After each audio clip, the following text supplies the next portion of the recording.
Good afternoon, everyone, Hello. and welcome to our Focus Forum. I'm Rita Riker, President of the Board of Focus Greater Syracuse, and I'm pleased to welcome you and thank you for sharing your lunch hour with us today. Our session's a little different today. We want to hear from you. We are hoping that you will help our Focus Forum Planning Committee identify topics of interest to you as we consider topics for future forums. We held this type of session last year at an in-person meeting, and you provided us with several ideas. While COVID led us in a slightly different direction this year, the ideas generated last January prompted us to host forums on topics such as housing and mental health. These types of forums are very helpful to us. This is a bit of an experiment today, conducting this forum virtually, and we ask you to be patient with us. So you'll notice that we're on a Zoom meeting platform rather than a webinar platform today to facilitate our interactions. So in terms of our process today, several of you have already submitted suggestions for future topics. Our plan is to call upon as many of you as possible to briefly introduce your recommended topic. Also, if possible, indicate who you might like to hear from on the topic as a panelist. Not necessarily a name, just an organization or a title. If you have a topic that you'd like us to consider that hasn't been mentioned, please use the chat button at the bottom of your screen. Board member Brian Hoke and I will be monitoring the chat. And at the end of the session, we're going to share the topics that we have captured from our discussion and ask you to list in the chat the 2 to 3 topics most of interest to you, just so we get a sense of level of interest. So a few ground rules for this format. We ask you to mute your audio when you're not speaking so that we don't hear any background noise. If you'd like to speak on a topic or add a clarification, please raise your hand or use the Zoom raise hand feature, or simply raise your hand, and we will try to accommodate as much interaction as possible. And as always, we ask that you be respectful of everyone's opinions. As usual, we're scheduled for 1 hour today, and we'll be recording today's session. If you have trouble with Zoom online, please try dialing in using the alternate phone number and sign-in information included in your invitation. That information is also in the chat box. Also, to address a question that came in about our plans for the future of these forums, while we'd like to get back to in-person forums at some point, we do not see that happening until it's safe to congregate, which probably isn't until the fall.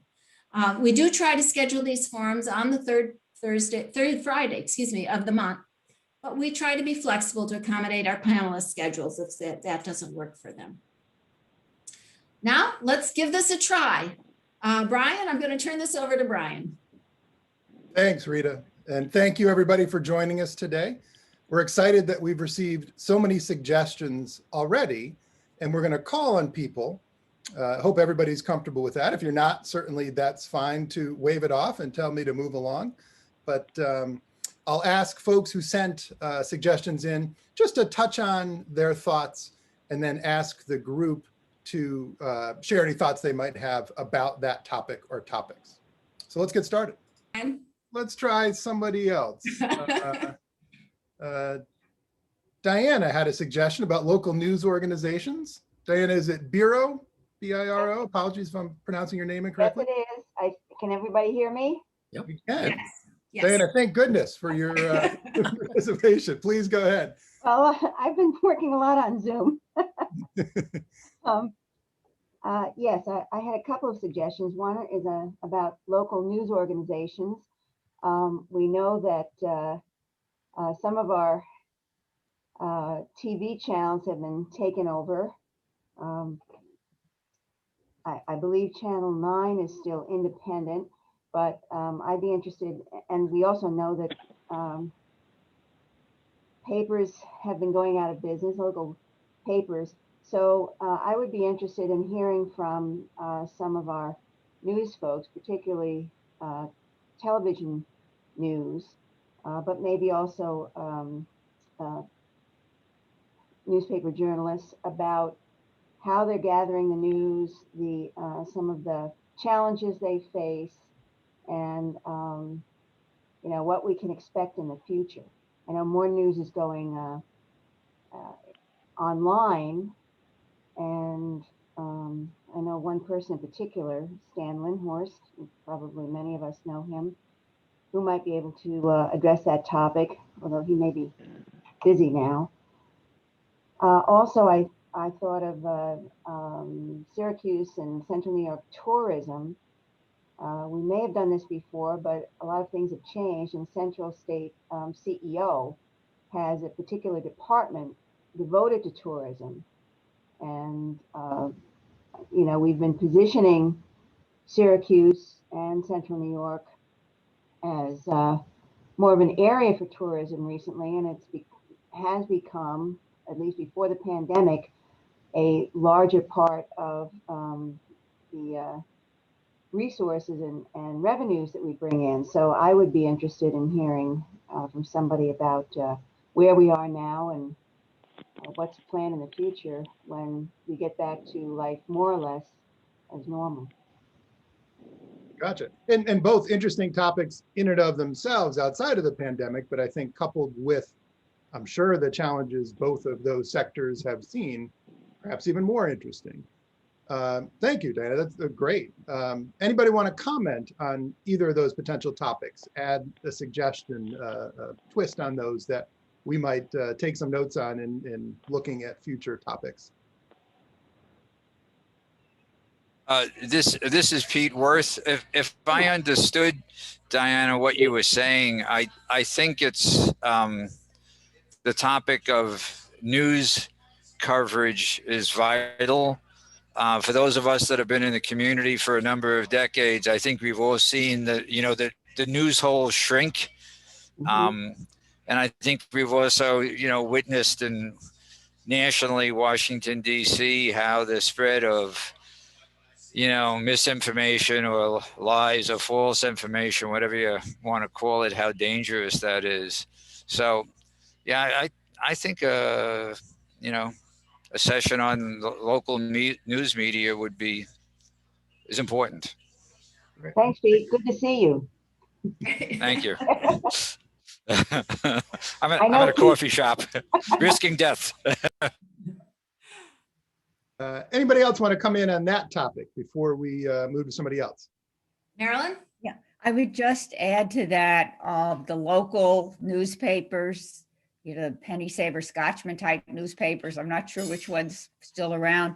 And also to find out where senior citizens get their news, because I know younger people get it on their phones and on, different sites, but I'd love to know what's the most convenient for older people.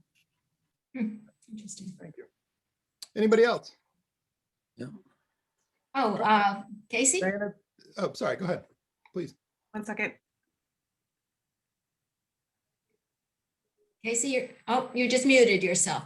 There you go. Good afternoon. Thank you for the opportunity to just piggyback on that. If we did cover the local journalism, I would suggest we also try to cover legislation related to that. The Local Journalism Sustainability Act that was introduced in Congress in 2020. And it would be wonderful to see if that piece of legislation could be supported, because it directly impacts on local journalism's ability to survive. And Casey, that's at the federal level, you said? Yes, it is, but it's about local journalism. Gotcha. Thank you. Local journalism sustainability. And it has a number of very interesting ways of coming about at that. Incentives for taxpayers, incentives for journalists and publishers. Cool. All right, thanks. Great suggestions, everybody. Anybody else on these topics in particular? This is Bob Haley. If I can jump in as a board member, I think that news issue is an exceptional one on two fronts. One is, all politics and news appears to be local, and local is really what we try and understand and the level we function at as neighborhoods or cities or regions. Yeah, I think that the topic of news and news verification and the truthfulness of news is certainly current in the sense of verification. And I'm looking for a like data-driven news base, so that it's not opinion or or heavily swayed. In other words, we're trying to get to the facts here, and certainly sustainable issues, those are good issues to have set facts on, you can make decisions on. And so I think that the relationship between news, the news media, our journalists, and facts to the local community are critical in making decisions for the area. Thank you. Thank you. Well, Diana, thanks for those topics. Thanks for everybody for chiming in. We meet regularly to plan and brainstorm upcoming focus fora, and nice to have you all giving some input and helping us out. I understand now we have Chucky ready to talk. I feel like a network news anchor now to our local correspondent. Chucky, welcome and thank you. She is muted, I believe. She's on a phone. Nancy, you have to unmute. There you go. I know, I was hoping that maybe, okay, go ahead, Chucky. I was told about push my space bar down. Not working. Yeah. Nancy, if you mute your speaker, but put the phone, well, I guess that's not going to work. No. Okay. Sorry. We'll see if we can find a workaround because we definitely want to hear from Chucky. But we'll come back in a second if that's okay. All right. Moving along, we had some suggestions from Ruby Bender. Ruby, are you with us today? Would you like to share a little bit about what you had suggested? Yeah, I am here. Hi, I'm a Syracuse University student. So I was thinking maybe a future session could focus on transportation. Just because that's a very key part, especially public transportation, that has been affected a lot with COVID. I know a lot of people, at least where I am, and I know we're younger, so we might not be at risk for fatality, but still a lot of my friends and I are like, well, we don't want to take public transportation because we don't know how likely the risk of COVID is. So maybe someone to talk about public transportation, talk about like if there's a lot of ventilation on buses or different ideas to brainstorm how to make buses more sanitary. I do know that there's a lot of buses. I'm not very certain if there's a lot of trains in Syracuse. I'm a little confused on that. Okay. And just transportation in general. And if the community itself wants to have more interaction with the SU community, then maybe working on public transportation between the two. But if not, I understand college students can definitely be very annoying. Yeah, far from it. Appreciate that's a great suggestion and obviously relevant to your life and certainly relevant to us as a wider community. Anybody want to come in on that particular topic? I see Casey. Please. This kind of links to the previous suggestion from Diane Biro and this other person who just spoke. I'm sorry, I didn't catch your name. What I've been finding difficult is the integration of regional and state level plans with local plans. So in terms of transportation planning from a regional perspective, or we talk about it as a bird's eye perspective, we have a number of great and fairly recent plans that I think don't necessarily filter down to our local governments in terms of how we make decisions at local levels in regards to the Central New York Regional Planning and Development Board's Recreation and Heritage Plan, the long-range transportation plans for both our region and our state, and our own Syracuse Onondaga County Planning Agency will be releasing or has just released a report on the perspective on planning. So what I find is that these 100 to 200 page reports are a lot to digest, but perhaps if we had a number of state agencies that could help us look at what they're planning from a state level perspective, how that affects our region and our local governments, I think that could be very helpful for a number of elected officials, appointed officials, and citizens. That's great, thank you. Other thoughts on transportation, please.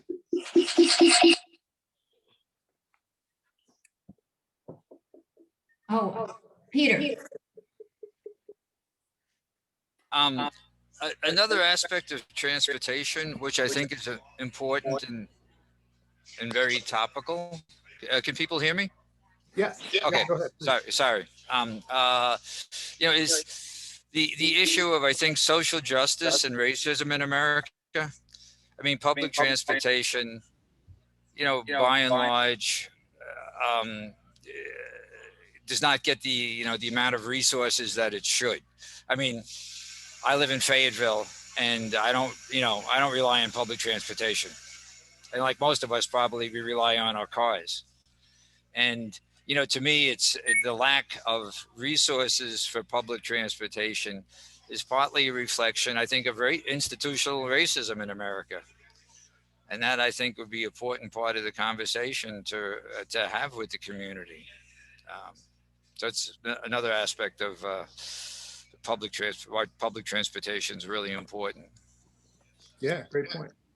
Hey, and I would just parenthetically mention, we are recording this. I hope everybody's okay with that. If nothing else, we're not taking detailed notes, but we have this to go back to because we do want to make sure we have a record of all these great suggestions for future planning. But yeah, great, Pete, that's a great point.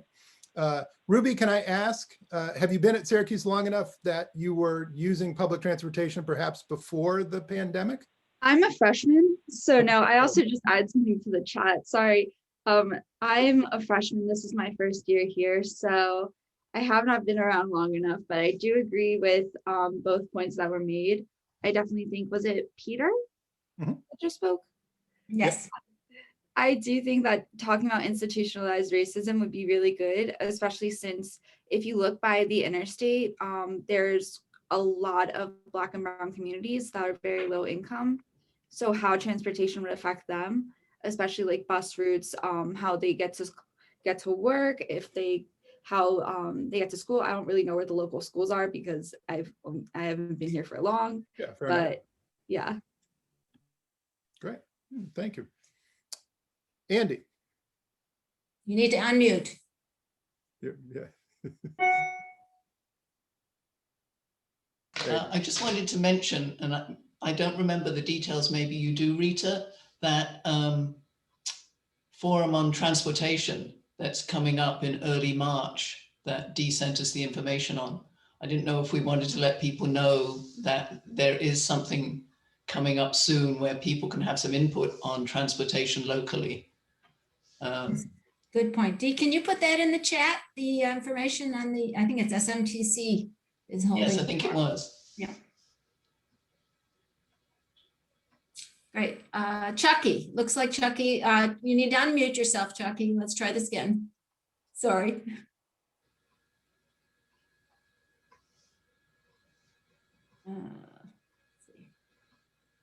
Can you?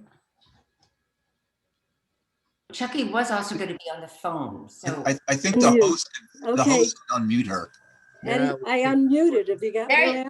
You're good. You're good. Yay. Okay, I love the fact that I'm not first because I wanted to hear what everybody had to say. And everything sounds very familiar. Something that Focus has looked at over the years. And that's where I'm going to come from. I love the idea that we still have wonderful active forum members, and it was great to see some of my longtime friends on the screen today, and I welcome them heartily to this discussion. I want to see a couple of working sessions in the forum. I'd like to see the members of the forums actually get to work on citizen engagement from its beginning in 20 more years ago to now. For example, over 20 years ago, the citizens in this community, over 5,000 of them, set 87 goals for the community. Have we met those goals? What have we done and what haven't we done?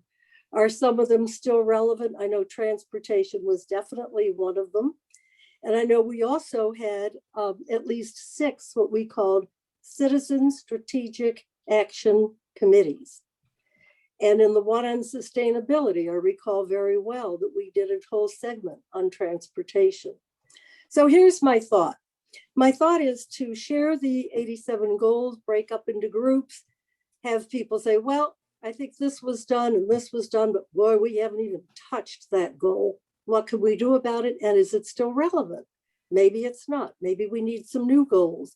But I think the forum group is the best group to start with because you're the most active citizen engaged people in the community. And it would be great to have you taking a look, not only at the 87 goals, but at the recommendations from the strategic action committees. I have one favorite from the one we did on Onondaga Lake. I still think we need to have a science, cultural, democracy center on Onondaga Lake. It's unfinished business. So before we go, too far, I'd like to have us take a look at what we've recommended over the years. Has anything happened? Do we want anything more to happen? And if so, what do we want to do? Great. I saw Ruth, I think, had her hand up. Ruth, do you want to come in on this? Yeah, actually, I Please. have 2 points, and one is to Ruby about the transportation, and also to Peter. I think, have you checked out, the Centro has a great revamped website with a trip planner. Centro services the SU community very well, I think. And I think they've done a good job with their trip planning. Then I wanted to comment on something Chucky just said about the lake. Maybe that's changing subjects, but there is an organization of which I'm on the board of, called the Onondaga Lake Conservation Corps, which we are actively, as a citizens group, actively engaged in issues concerning the lake and the restoration and the continued use as a community resource. So throwing that out there. That's great. Can Thank I you. add? Can I add to that? Please. Perhaps a speaker could be Joni Mahoney, who is now the president of ESF.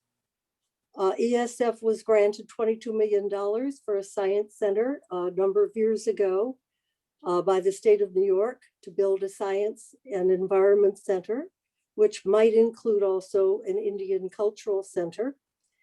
And perhaps she could give an update on what's happening there. That was one of the focus recommendations, by the way, to have a science center there.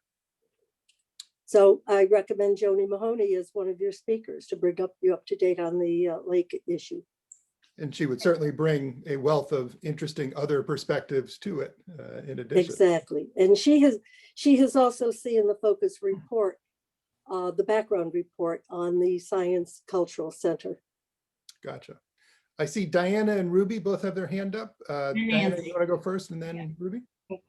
I think the Science Center is a very good idea. And I think both science and civics education are vital, especially we've seen that after, the last 4 years. And both science and civics education start at the local level.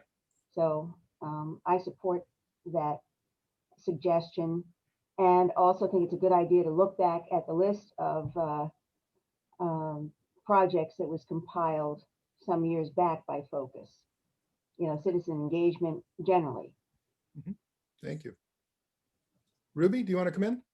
Yeah, I was gonna say, going back to the list, I really think that Chucky made a really good point with it. That's your name, right? Yes. Yes, you got it. I got scared for a second. I think that she made a really good point with looking back at the list. I also know, so I'm from the greater Philadelphia region. I'm from that area. And I think it was last year or 2 years ago, they decided to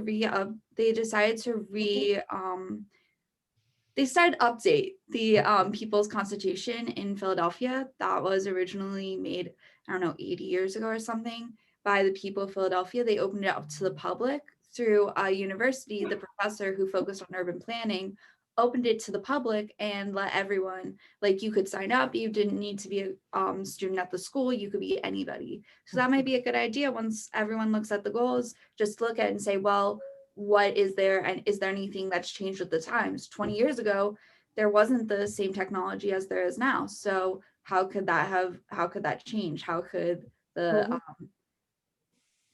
list change? I also wanted to ask Chucky a question. When you said Indian, did you mean like Indian, like people from India, or indigenous peoples? I was just confused. The history is that the indigenous people, the 5 tribes, made peace at the northern shore of the Onondaga Lake.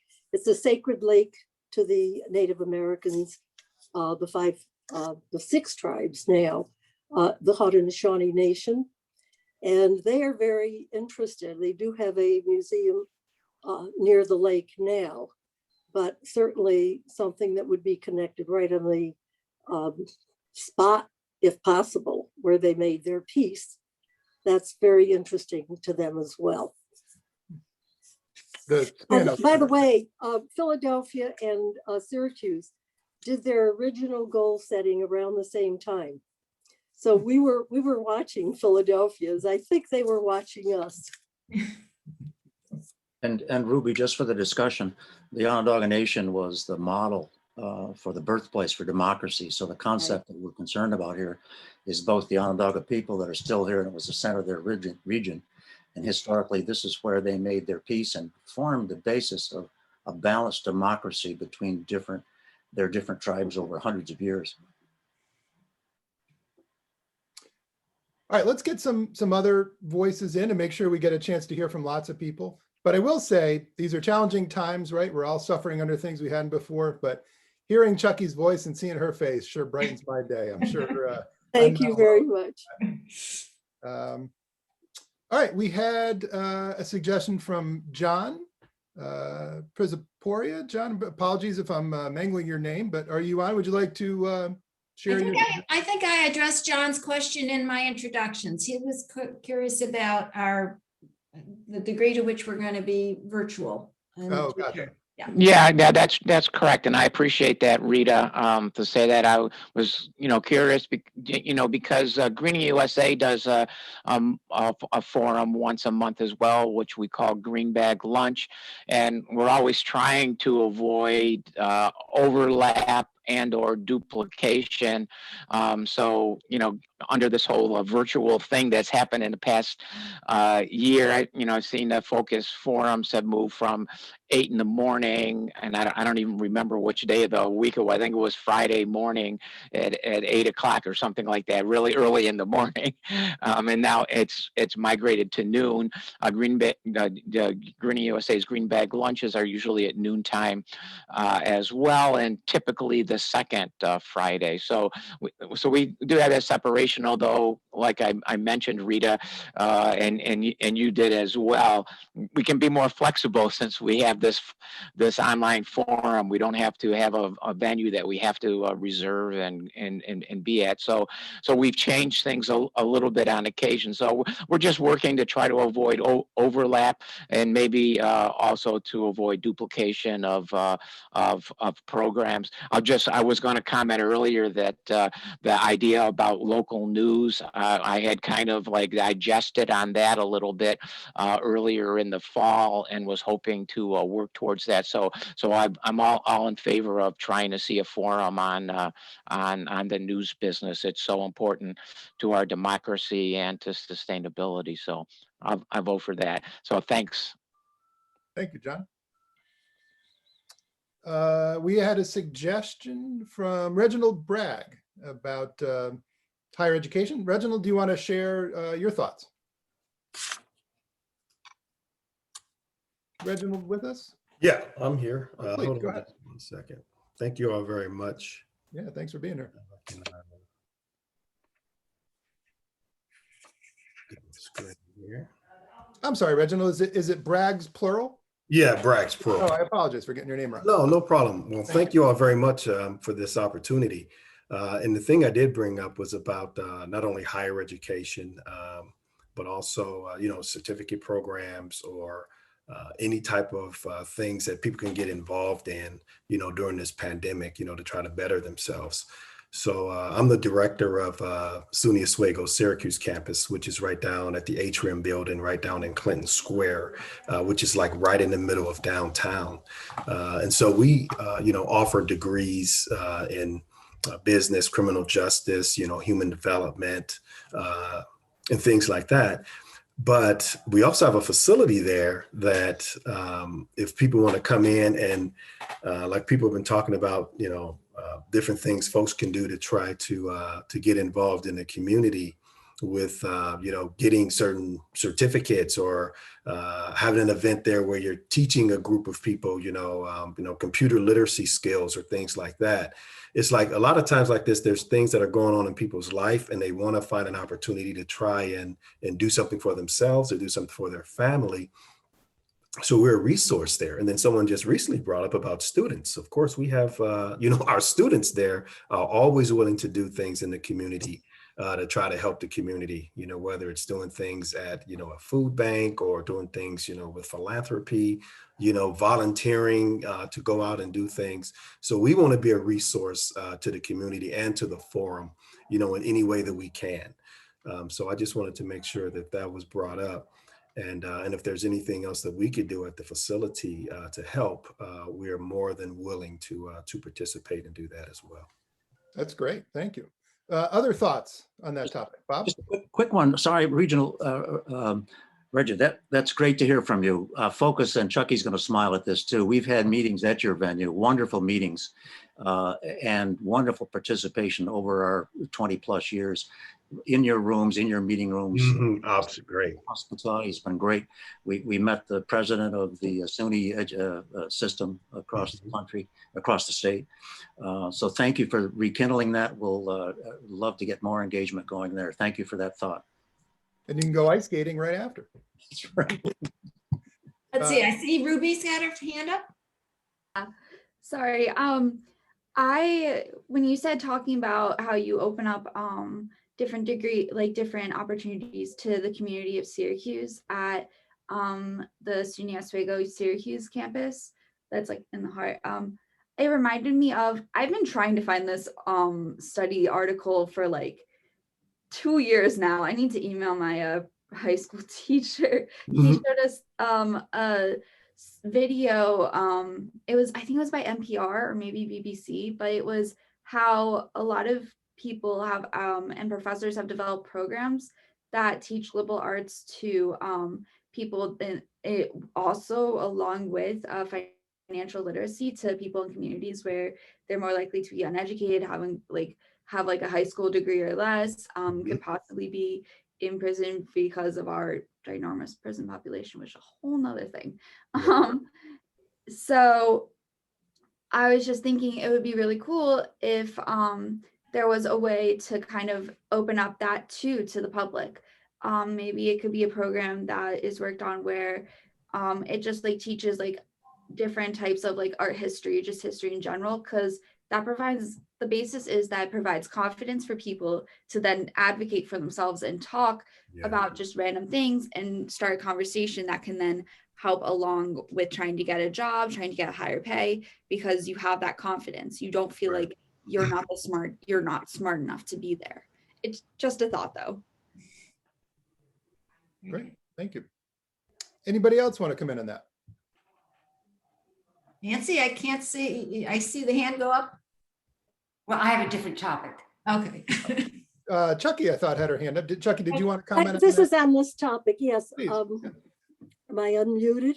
No, you're good. Yeah, you're good. Good. I just want to, an idea popped into my head as the last two speakers were speaking. We've often talked about a youth citizens academy, and it seems to me this might be a time to think about it if we have the collaboration of the Oswego SUNY and the Focus Forum people and the collaboration of the schools. And now that so many young people are getting together for their education online, we may think of the Citizens Academy online, and many of our Focus attendees could be part of the faculty for this Citizens Academy, as well as government people and fashion it after the Adult Citizens Academy. So it just occurred to me that I think the offer from SUNY Oswego is a great one, but there are lots of ways in which we can collaborate with them. And Youth Citizens Academy might be one. And I will say that almost 20 years ago, when I was a volunteer with Youth Leadership Greater Syracuse, our offices were in the atrium. So it all comes around, but sadly that program no more. Youth leadership was another one I'd like to revive. I'm a graduate of youth leadership. I loved the program. Did you really? Oh, congratulations. It was a good program. Well, It we're was awesome. definitely willing to seek whatever we need to do for collaboration on something like that, because I think it is very important, especially right now in this day and time, that we reach out to youth and get them involved as early as possible. And usually, if it's some type of structured manner with which they can get involved, and then actually put it to action. They usually, and make it entertaining or make it fun. It just can't be, sitting in the classroom and not doing anything. It really has to be very interactive, getting the right people involved. And again, because of our location, I think this is a very, very great opportunity for us. And I would certainly look forward to collaborating with anyone to work on the curriculum and the learning objectives and things like that to make it work. Great. You got 2 volunteers, grab them. Okay. Nancy, did you want to make a point, please? First, I just want to comment, Reg, that we've had a very good working relationship focused with Messina Oswego, the center, with working closely with your predecessor on several projects. And it was a very enriching and fabulous collaboration. So great to meet you.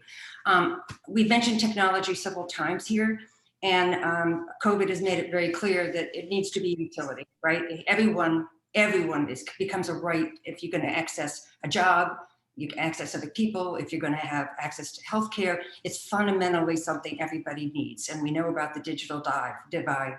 I would like to introduce my colleague, who's the co-director of the Digital Inclusion Coalition of Central New York, Scott, who is co-leading work, and I'm actually serving on that coalition to try to make sure that our city and our state, is on top of this. And I will say Philadelphia has already done a whole lot to address digital inclusion. So Scotty, can you unmute? Yeah, hi. Yeah, thanks. So yeah, I a couple of years ago, and this is pre-COVID, so it wasn't, the initial impetus for this was not the pandemic. One of my colleagues and I co-created and co-chair the Digital Inclusion, CNY Digital Inclusion Coalition. And our main mission is to bridge the digital divide, as Nancy mentioned. And it's a growing, it's a group of other community-based organizations to solve this problem. 3 legs of the stool are access, to good broadband and affordable broadband, the devices, and digital literacy. So being able to use these things. So we're starting to gain traction, and we're trying to. We've formed a group called the Digital Navigators. It would be ultimately working with one-on-one with people, like say for seniors that need to access telehealth, for example. And this pandemic has brought into stark relief that divide and the need for it. I mean, it was there way before that. So this has become a national movement, and an important one. And so I thought perhaps that maybe it might be a good topic. And I think it kind of threads through some of the other things we were talking about. How do people get their news? If you're don't have access to the internet, you're at a disadvantage for a lot of different things. I mean, it applies to a lot of things we're talking about, sustainability, certainly. And we're talking about transportation, and I'm involved with a couple other initiatives, like with Peter, for example, about climate change. But all these things to be able to communicate. And we're just talking about, like, it's such a great thing that we have this forum to be able to do, this platform to be able to do this, which is true. But not everyone has that luxury. students, education. I mean, it's just such a widespread issue. So I thought perhaps maybe one of the forums could be surrounding that. Great, thank you, Scott. Scott, I'm sure I'm not alone in wanting to know more.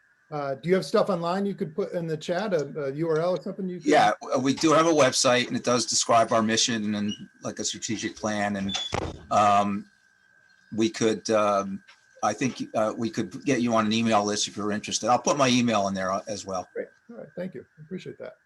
Thank you. Other thoughts on that topic? Jackie? I have a question for Scott. One of the issues that was raised at one of our focus forums was getting broadband to the rural areas of the rural schools and so on. And I don't think we've achieved that successfully yet. Would you and your group working on this be working also on trying to get more access to broadband? Absolutely. That's what I said. That's one of the three legs of the stool. One is access. And actually, there's two aspects to that. One is the actual access and actual the broadband being run out to you know, people living in a rural situation, but it's also an urban problem. The more you dig down into the statistics, and you know, there's a lot out there. If you're interested in the subject, the National Digital Inclusion Alliance is a really, it's a nationwide, and we've modeled a lot of stuff that we're doing on their data and their the digital navigator thing that came from there. So I'll try and put all this into the chat. But yes, that is something, and one of the things we're working on right now, and Nancy's working on this with me, is we're trying to find out what policy has been established at the city, county, and state levels to see A, what is in place, and B, what the vision for the future is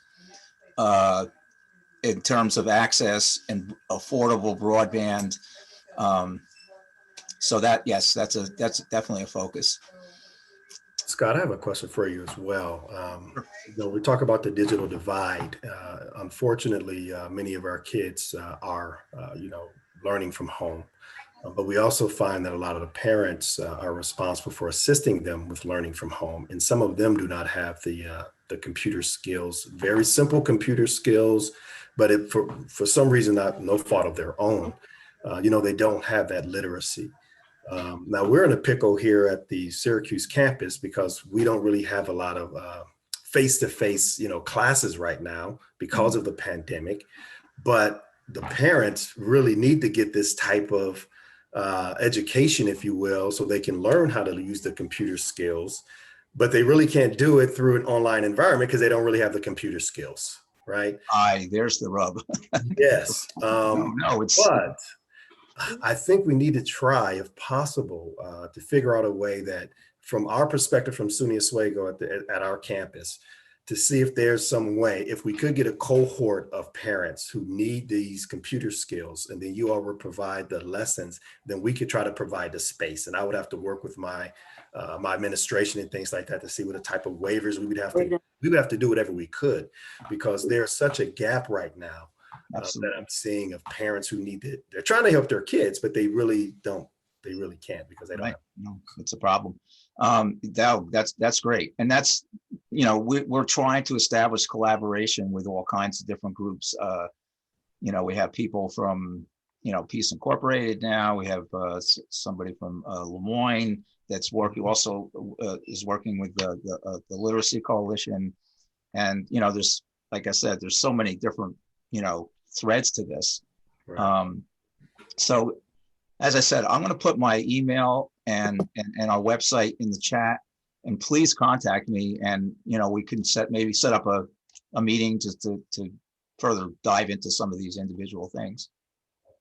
Great, thank you. Thank you, I appreciate this. Yeah, it's a great discussion. Rita, do we have time for one more quick voice, or should we get to the?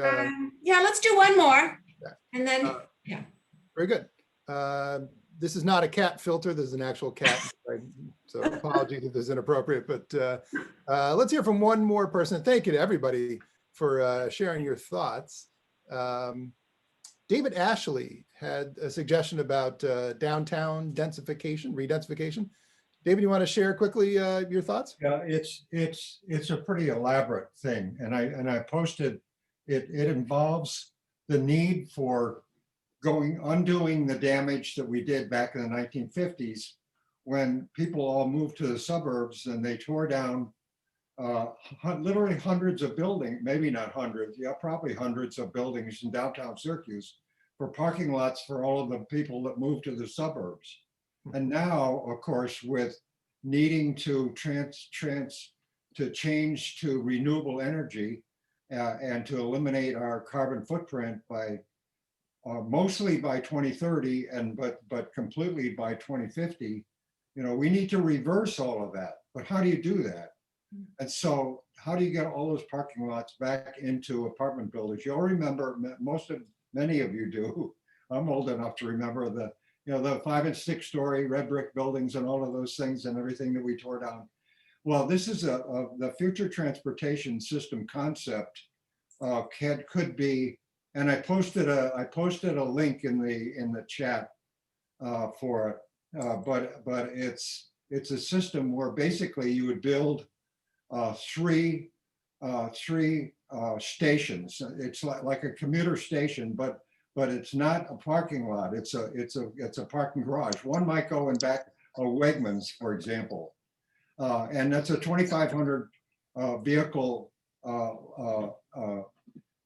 building, but it's got all plug-in for electric vehicles, so that with a level 3 charger. And in the future, and there's another one at the State Fair area, and another one near the airport. Those are the initial ones, and they also are the transition homes for our autonomous taxis, like Uber autonomous taxis, which are going to be here soon. And where do they go at night, and so forth, and where do they get cleaned, and so forth? That would be the home for those. But what you would do, you would from these 3 stations, you'd have electric BRTs, bus rapid transit, that go directly to the downtown university hospital downtown area. In other words, there's 30 or 40,000 people that live there or work there, a very concentrated area. And then the BRT goes out to one of the other stations. So that allows you to pretty much electrify your transportation system, but it frees up all these parking lots downtown and around the university, around the hospitals, and so forth for buildings. And then we can start to have walkable communities again in those areas where the density becomes, the utilities are already there, and that becomes the dense areas where you can rebuild and concentrate and so forth. Like if a doctor comes from New York City to work at Upstate, where does she, and she doesn't drive a car, where does she live? Does she take an Uber to Manlius? Because there are very few apartment buildings that are in walking distance to Upstate, for example. And there could be. There's all those parking lots that could be apartment buildings and so forth. I mean, just visualize those. So the idea being to look at those things and see how we can promote something like that. It's also an infrastructure project that would fit very nicely into a prototype for other cities like Syracuse that don't have subway systems and light rail and so forth. So in other words, that's our substitute for light rail. Each one of these stations, and you could build more, is like the train station, for example, in Boston or New York and so forth. So replicate that kind of idea. So that's gotcha. And I apologies for cutting you off there on what's a fascinating topic, but I know we got to leave a few minutes at the end, but that's great. And I'm glad we got a record of that in our recording. So it sounds fascinating. But Rita, I'll turn it over to you. I know we wanted to share some of the topics for people to. Yes, can you pull that up? So what we did is we had a number of topics that came in, and I think most of what we've talked about today, with the exception of Chucky's, and we'll keep hers certainly on the list as well. But what we're curious to see, you can see a whole bunch of things came in as suggestions of topics: child hunger, citizen engagement, city government, combining city and county government, digital inclusion. What we'd like you to do is scan through the list, and based on this conversation, as well as some of these other thoughts, identify and put in the chat just by number which ones of these are particularly of interest to you. We're just trying to get a little sense of a level of interest in some of these topics. That'll help us think through this as well. But this conversation has been tremendous. You know, it's funny, as we were thinking about this, Brian and I were so concerned about having too much dead space. Well, I don't think we'll need to worry about that ever again if we're talking to this group, because there's plenty of interesting conversation here. So we thank everybody for being here with us. We are recording. So as I said, take a few minutes to take a look at this. We'll leave this up for a couple of minutes. Put in the chat the things that are particularly of interest to you. In the meantime, we are recording this. This session will be on our website shortly for those who are interested in viewing. And I think Brian and I are going to have to go back and to take notes based upon our conversation. Yes. Rita, just one outside comment for everybody who attended this. This has been a very special session to all of the board members listening to other ideas, but it's also been special for everybody because Chucky joined us. Yes. Thank you. Oh, yes. Thank you so much, Chucky. We always love to have you with us, and Thank you. You add so much to our conversation. Very much appreciated. Yeah. And the other thing I have to say is that you can easily, not only can you go to our website to view this and other forums, but you can also go to our website and make a donation, which we will graciously accept. And it's very easy to do online. So please consider that as well. Thank you so much for your participation. And I hope you all have a wonderful weekend. Thanks. Thanks. I'm just going to leave this up. You're certainly welcome to leave as you wish, but I'm going to leave this up just in case people want to add stuff to the chat.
I'm impressed at the level of seriousness people are taking, are applying to this. It's wonderful.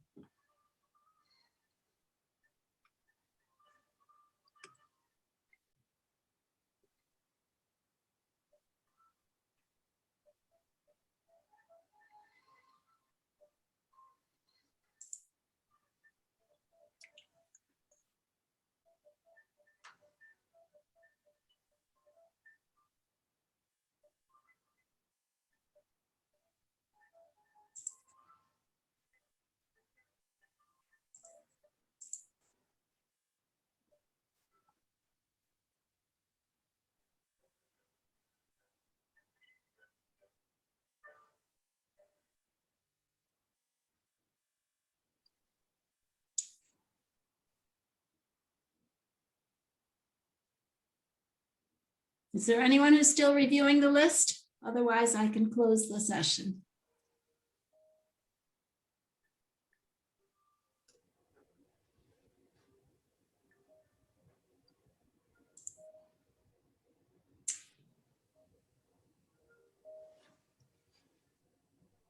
Okay, I'm going to sign off. And thanks again for everyone being here. Thank you. Thanks, everybody. Have a good Bye-bye. weekend.